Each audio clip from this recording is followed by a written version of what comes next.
Content చాలా పెరిగిపోయింది. అందులో మీకు కూడా ప్రయారిటీస్ న్యాచురల్గానే మారుతూ వస్తాయి. సో అలాంటి వాటిల్లో మమ్మల్ని ప్రయారిటైజ్ చేసినందుకు మీకు జెన్యున్గా థ్యాంక్స్ చెప్పుకున్నాం ఈ వేదిక మీద. అండ్ కమింగ్ టు వాళ్ళిద్దరి మధ్య, సార్ పీజీ ఉందా గారు, థ్యాంక్స్ ఫర్ కమింగ్ అండి. వాళ్ళిద్దరి మధ్య సినిమా గురించి ఎప్పుడు మాట్లాడాల్సి వచ్చినా మొట్టమొదట ప్రొడ్యూసర్ అర్జున్ దాస్యన్ గారి గురించి మాట్లాడాలి. ఎందుకంటే ఈ సినిమా ఆయన పెట్టుకున్న నమ్మకం, పెట్టుబడిని మించిన నమ్మకం, ఆ నమ్మకంతో ఆయన మాతో ట్రావెల్ చేసిన విధానం. ఒక డైరెక్టర్గా నేను హిట్లు చూశాను, ఫ్లాప్లు చూశాను, కానీ నా జీవితంలో ఇలాంటి ప్రొడ్యూసర్ని మాత్రం చూడటం ఇదే మొదటిసారి. Hats off to you sir. నాకు ఎప్పుడు ఒక కోరిక ఏంటంటే, మొదటి నుంచి నేను అసిస్టెంట్ డైరెక్టర్గా ఒక సురేష్ బాబుని, అరవింద్ గారిని, వీళ్ళందరినీ చూస్తున్నప్పటి నుంచి ఎక్కువ మంది చదువుకున్న వాళ్ళు ఇండస్ట్రీకి రావాలి. వాళ్ళలాగే తర్వాత తరంలో కూడా డబ్బున్న వాళ్ళకంటే చదువుకున్న వాళ్ళు రావటం వల్ల ఇండస్ట్రీ మామూలుగా డబ్బున్న వాళ్ళ వల్ల ఒక 3 ఏళ్ళు సినిమాలు తీయగలమేమో, కానీ చదువుకున్న వాళ్ళ వల్ల 30-40 ఏళ్ళు సినిమాలు తీయగలం. అట్లాంటి వాళ్ళు ఇండస్ట్రీకి రావాలని కోరుకుంటుండగా లక్కీగా మా మిత్రుడు అన్నపూర్ణ ఫిల్మ్ స్కూల్లో డీన్గా పనిచేస్తున్న కిరణ్ కుమార్ గారు ఆయన పరిచయం చేశారు. అర్జున్ దాస్యన్ గారు ఆయన ఏరోస్పేస్ ఇంజనీరింగ్ చేసి అందులో ఒక బిజినెస్ చేస్తూ నాక్స్ ఇంజనీరింగ్ టెక్నాలజీ అని ఆ బిజినెస్ నుంచి ఒక ప్యాషన్ తోటి సినిమాల్లోకి వచ్చారు. సో ఆ ప్యాషనే మమ్మల్ని కలిపింది. సో ఆయన మామూలుగా అయితే ఎవరైనా మీ దగ్గర మంచి స్క్రిప్ట్ ఉంటే, చాలామంది ఇండస్ట్రీలో రెగ్యులర్గా సినిమాలు తీసేవాళ్ళే నన్ను దాదాపు ఒక 10-12 ఏళ్ళుగా కథ అడగట్లేదు, నువ్వు ఏ హీరోని తెస్తావని అడుగుతున్నారు. అలాంటిది అర్జున్ గారు ఒక్కళ్ళే నాకు తెలిసి, సార్ మీ దగ్గర ఏదైనా మంచి కథ చెప్పండి అన్నారు. 7-8 కథలు చెప్తే ఈ కథ చాలా కాంటెంపరీగా ఉంది అని ఒప్పుకున్నారు. తిరుపతి తీసుకెళ్ళి నన్ను కూర్చోబెట్టి నా దగ్గర ఎన్ని కథలు ఉన్నాయో అన్నీ విన్న ఏకైక ప్రొడ్యూసర్ ఆయన. Sir thank you so much sir. ఎందుకంటే నాకు కూడా అదే ఉత్సాహం. ఎందుకంటే నాకు ఎవరైనా ఇప్పుడు పెద్ద సినిమాలు తీయటానికి భారీ బడ్జెట్లు కావాలి, కానీ చిన్న సినిమాలు తీయటానికి చాలా బ్రెయిన్ కావాలా. ఆ బ్రెయిన్ని నమ్మి డబ్బులు పెట్టాలంటే ప్రొడ్యూసర్కి మంచి హార్ట్ ఉండాలి. ఎందుకంటే ఈజీగా శాలబుల్ ఆప్షన్ తీసుకోకుండా కష్టపడి ట్రావెల్ చేయడానికి ఈ రోజుల్లో ఎవరు అంత సుముఖంగా లేరు. అలాంటి టైంలో ఆయన ఈ ఆఫర్ మాకిచ్చారు. యాక్చువల్లీ ఆయన ఇండస్ట్రీకి మొదటి ప్రొడ్యూసర్గా నేను పరిచయం చేసే క్రెడిట్ నాకు వస్తుంది అనుకున్నాను, కానీ ఈలోపు కోవిడ్ వచ్చింది. ఆ తర్వాత మొత్తం అన్నీ షాటర్ అయిపోయే ప్లాన్స్ అన్నీ. అందులోనే ఆ గ్యాప్లో ఆయన డియర్ మేఘా అని ఒక సినిమా తీశారు. తర్వాత భాగ్సాలే అని కమింగ్ సినిమా తీస్తున్నారు. ఇంకో 2-3 పెద్ద సినిమాలు ఆయన ఆల్రెడీ అండర్ ప్రొడక్షన్లో పెట్టేశారు. బట్ స్టిల్ ఈ సినిమా మీద ఆయన నమ్మకాన్ని, మా అందరి ఎఫర్ట్ తాలూకు వాల్యూని ఆయన కాపాడుతూ ఆహాలో, థ్యాంక్స్ టు బాలబొమ్మల శ్రీనివాస్ గారు, ఆహా కంటెంట్ హెడ్ ఆయన, ఆహాలో దీన్ని స్ట్రీమ్ చేసే అవకాశం రాగానే యాజ్ ఎ ప్రొడ్యూసర్ ఆయన లాస్ట్ ఒక నాకు తెలిసి 2-3 మంత్స్గా చాలా కష్టపడ్డారు. సో అలా అందుకోసం మొట్టమొదట క్రెడిట్ ఈ సినిమాకి నిర్మాత. ఆ నిర్మాత కోసమే ఈ సినిమా ఖచ్చితంగా మీ అందరి ఆమోదం పొందాలని, మీరందరూ మంచిగా ప్రోత్సహిస్తే సో దట్ పబ్లిక్ ఎక్కువగా దీనికి వ్యూవర్షిప్ వస్తుందని, అందుకని ఇలాంటి నిర్మాతలు ఇంకొక 10-15 సంవత్సరాలు యాక్టివ్గా చాలా సినిమాలు తీసేటట్టు మనం ఒక ఫెసిలిటీని క్రియేట్ చేయడం కోసం ఈ సినిమా ఆడాలని మొట్టమొదటి కోరుకుంటాను, మీకోసం కోరుకుంటున్నాను సార్. సో ఆదిత్య గారు అందరూ క్యాస్ట్ అండ్ క్రూని కవర్ చేశారు కాబట్టి I just want to share Aditya గారి గురించి షేర్ చేద్దాం అనుకుంటున్నాను. అంటే నేను సినిమా తీద్దాం అనుకున్నప్పుడు ఆదిత్య గారిని కలిసినప్పుడు ఆయన నన్ను ఒక 3-4 మంత్స్ టెస్ట్ చేశారు. అంటే నేను చేయగలుగుతానా, మధ్యలో వదిలేసి వెళ్ళిపోతానా అన్న భయం ఆయనకు ఉంది. బట్ ఐ థింక్ నేను పాస్ అయ్యాను. సినిమా అయితే తీశాను. రిజల్ట్ ఎలా ఉన్నా అది ఆడియన్స్ చేతిలో ఉంది, భగవంతుడి చేతిలో ఉంది, మనం ఏం చేయలేం దానికి. సినిమా అయితే తీసాము, బాగొచ్చిందని అందరూ ఫ్యామిలీతో కలిసి కూర్చొని ఇంట్లో చూడగలిగిన సినిమా. ఈ సినిమా ప్రాసెస్లో ఒక 2 సంస్థల గురించి చెప్పాలండి. మొదటిది ప్రసాద్ ఫిల్మ్ ల్యాబ్. మాకు ఇన్ఫ్రాస్ట్రక్చర్ పార్ట్నర్గా మా ప్రసాద్ ల్యాబ్ మాకు అందించిన సపోర్ట్, వాళ్ళ స్టాఫ్ టీం అందరికీ మా తరఫు నుంచి, మా టీం అందరి తరఫు నుంచి very very thanks. And next ఆహా స్ట్రీమింగ్ ప్లాట్ఫామ్ ఆహా, అండ్ దాన్ని రిప్రజెంట్ చేస్తున్న మా శ్రీనివాస్ బాలబొమ్మల గారు, అక్విజిషన్ హెడ్ ఆఫ్ ఆహా. థ్యాంక్ యూ వెరీ మచ్ అండి. కంటెంట్ బేస్డ్ సినిమాల్ని ఆదరించాలి అంటే దానికి ఏదైనా ఒక ప్లాట్ఫామ్ కావాలి. మొదలు ఆ ప్లాట్ఫామ్ని అందిస్తున్న ఆహా, థ్యాంక్ యూ వెరీ మచ్. మాలాంటి అంటే మాకు ఇంట్రెస్ట్ ఉండి కంటెంట్ బేస్ సినిమాలు చేద్దామని ఇంట్రెస్ట్ ఉండి మాకు ఆప్షన్ అందిస్తున్నందుకు చాలా థ్యాంక్ యూ వెరీ మచ్ అండి. ఇంకా మీరు సినిమా ఆల్రెడీ చూశారు, అంటే క్యాస్ట్ అండ్ క్రూ వాళ్ళ హార్డ్ వర్క్ ఏంటో మీకు రేపు ఆహాలో తెలుస్తుంది. 16th డిసెంబర్ శుక్రవారం రోజున అందరు మీ ఇంట్లో కూర్చొని ఆహా స్ట్రీమింగ్ ప్లాట్ఫామ్లో మా సినిమాని చూసి ఆదరిస్తారని కోరుకుంటూ థ్యాంక్ యూ అండి. ముందుగా ఇక్కడికి వచ్చిన రమేష్ ప్రసాద్ గారికి, అలాగే పీజీ విందా గారికి థ్యాంక్ యూ సో మచ్. విందా గారు నాకు యాక్చువల్గా హీస్ లైక్ మై ఫ్యామిలీ. నేను ఇండస్ట్రీకి ఇనిషియల్గా వచ్చినప్పుడు ఆయనతో చాలా ట్రావెల్ అయ్యాను అనమాట. Thank you sir, thank you for coming here. And media మిత్రులకి థ్యాంక్ యూ సో మచ్. ఇంత షార్ట్ టైంలో మనం మళ్ళీ కలుసుకోవడం నాకు చాలా ఆనందంగా ఉంది. అండ్ కమింగ్ టు వాళ్ళిద్దరి మధ్య, ముందుగా వాళ్ళిద్దరి మధ్య గురించి చెప్పాలంటే నాకు టెక్నికల్గా ఇది సెకండ్ సినిమా అండి. Second cinema thank you brother నాకు వచ్చేటప్పటికి నేను టెక్నికల్గా నేను చేసిన సెకండ్ సినిమా వాళ్ళిద్దరి మధ్య. సో ఇప్పుడు అది థర్డ్ సినిమా కింద బయటకు వస్తుంది. First of all I'm so happy that it's coming out. దానికి కారణమైన శ్రీనివాస్ గారికి thank you so much. And మా డైరెక్టర్ ఆదిత్య గారు నాకు ముందు కథ చెప్పినప్పుడు నాకు నిజంగా చెప్పాలంటే నాకు కొంచెం టెన్షన్ వచ్చిందండి. ఎందుకంటే second cinema almost like double action చేయాలి. సో చేయగలమా లేదా అన్న చిన్న టెన్షన్ అవుతుంది. కథ అయితే చాలా బాగా నచ్చింది, క్యారెక్టర్ చాలా బాగా నచ్చింది, బట్ చేయగలనా లేదా అనే చిన్న డౌట్ ఉంది అనమాట. బట్ తను నాకు ఎప్పటి నుంచో తెలుసు, before coming to movies is like family. So తను నాకు ఇచ్చిన కంఫర్ట్ అండ్ కాన్ఫిడెన్స్ వల్ల I could pull off this character. అనయ్య thank you so much. And coming to script, Satyanand garu అలాగే Venky garu they did a fantastic job అండి. Every scene and screenplay it's fantastic. And దాన్ని present చేసిన Aditya garu, so they did a fantastic job. నాకు ఇంత scope ఇచ్చినందుకు thank you so much. And ఇలాంటి challenging scripts and ఇంతమంది కొత్త వాళ్ళతో ఒక సినిమా తీయడం, అది కూడా లార్జ్ స్కేల్లో కంపారిటివ్లీ, అది అందరి వల్ల అంత గట్సీగా ఉండడం అన్నది చాలా రేర్ అండి. దానికి మా అర్జున్ దాషన్ గారికి thank you so much for making this happen sir.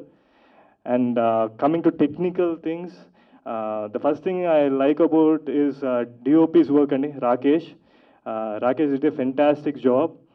And even music, Madhushree garu avida first cinema aina sare chala manchi compositions icharu. My favorite is Okapari. Thank you for that. And everyone who worked for this film, thanks for the support and looking forward meeku movie nachalani korukuntunnanu.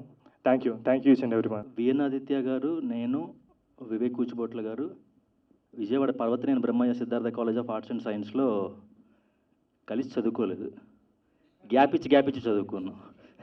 ఆయన నాకు super to the power of 7 senior అనుకుంటా, Vivek garu super to the power of 5 senior అనుకుంటా. ఆ రకంగా నాకు అప్పటి నుంచి ఆయన పరిచయం. నాకు ఆయనకి కామన్గా టీచ్ చేసిన లెక్చరర్ అప్పుడప్పుడు జోకులు వేసేవాళ్ళు, మీరిద్దరూ ఇంగ్లీష్కి పనికిరారా, మీరిద్దరూ ఫిల్మ్ ఇండస్ట్రీకి వెళ్ళిపోతారని చెప్పి. సో ఆయన తిట్టారో పోడారో తెలియదు కానీ ఆశీర్వదించినట్టుగా ఇద్దరం ఇండస్ట్రీకి వచ్చాము. ఆయన డైరెక్షన్ డిపార్ట్మెంట్లో ఉంటే నేను ఎక్కడెక్కడో తిరుగుతున్నాను. చెప్పాలంటే ఫస్ట్ నేను ఆదిత్య గారి గురించి చెప్పాలి. 2017లో ఆదిత్య సార్ ఒక లైవ్ పర్ఫార్మెన్స్లో చూశారు నన్ను. అండ్ అప్పుడు నేను ఓన్ కంపోజిషన్స్ ప్రజెంట్ చేశాను అనమాట స్టేజ్ మీద. And that was the first time Aditya sir చూశారు అండ్ నా కంపోజిషన్స్ వినిపించడం జరిగింది. దాని తర్వాత 2 years ఆల్మోస్ట్ రకరకాల టెస్ట్లు పెట్టారు ఆదిత్య సార్. నాకు ఒక చిన్న సిచ్యువేషన్ ఇచ్చి నాకు ఇది 12 hours ఈ పాట కావాలి ఆర్ 1 dayలో ఈ పాట కావాలి, ఇలా రకరకాల టెస్ట్లు జరిగాయి నాకు. అండ్ ఒకరోజు అలానే నాకు థర్స్డే రోజు కాల్ వచ్చిందనమాట ఆదిత్య సార్ దగ్గర నుంచి. ఒక చిన్న సిచ్యువేషన్ చెప్పారు. స్కైప్ కాల్లో హీరోయిన్ ఫస్ట్ టైం చూస్తే మీరు ఎలా ఎక్స్ప్రెస్ చేస్తారో దీని మీద లిరిక్ మీరే రాసి పాడి ప్రోగ్రామ్ చేసి నాకు పంపించండి అని. నేను అది కూడా టెస్ట్ అనుకునే చేసేసాను, పాట పంపించాను. పాట అర్జున్ దాసన్ గారికి వినిపించేశాక నాకు చెప్పారు this is going for a movie. నేను ఇంగ్లీషు తెలుగు మిక్స్ చేస్తాను. It's only way I could communicate to you certain extent. నా పేరు Ramesh Prasad, more well known as the son of L.V. Prasad, who is a doyen of the industry, you all know.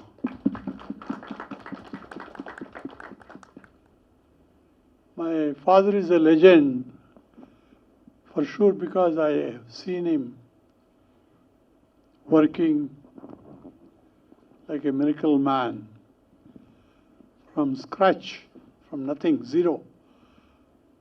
He never went to school. He didn't know Hindi or English. Of course, he knows Telugu, for sure. So, we are from a place near Vijayawada called Eluru, in a village called Somavarapadu.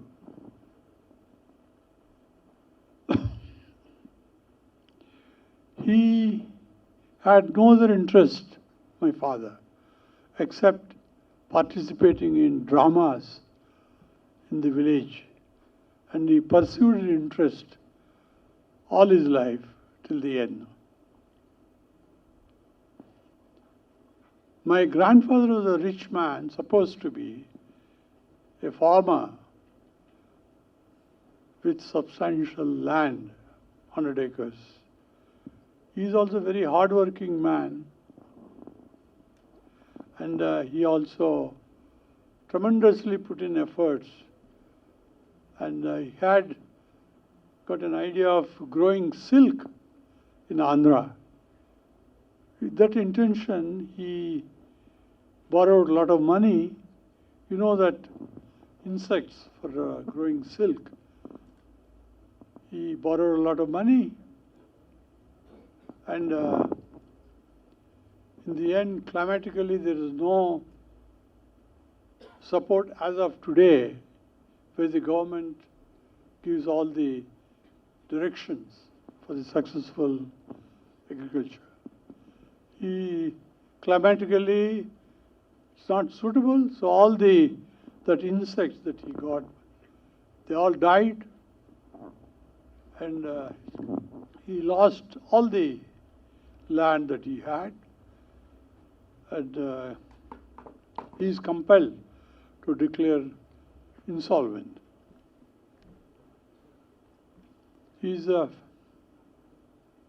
My father had 5 brothers, 1 sister, and very well-to-do family, to be very frank. My grandfather was very well known.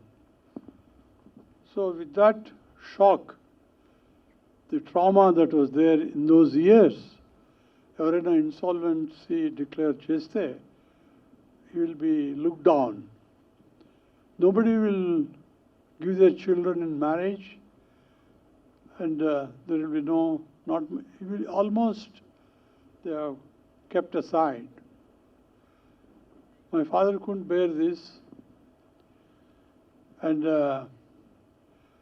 one year, 31st December, end of the year, he decided he couldn't take up the trauma of this insolvency and all that. So he had only 100 rupees in his pocket. He didn't know Hindi, English, nothing at all. He left my mother. They got married during that time only, without telling anybody. The night he left home. Next morning, everybody thought he's missing, and it must be a big setback to the family. But my mother must have taken all the beatings, agony and all that.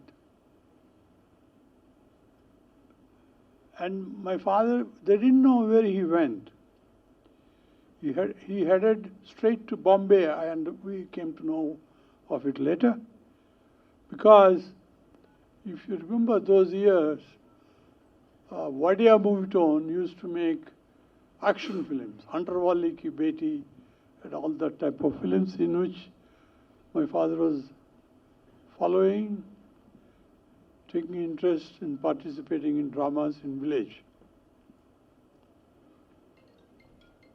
Then he went straight to studios in Bombay. So many were there at the, not many though. So he struggled, he couldn't enter these gates for some time.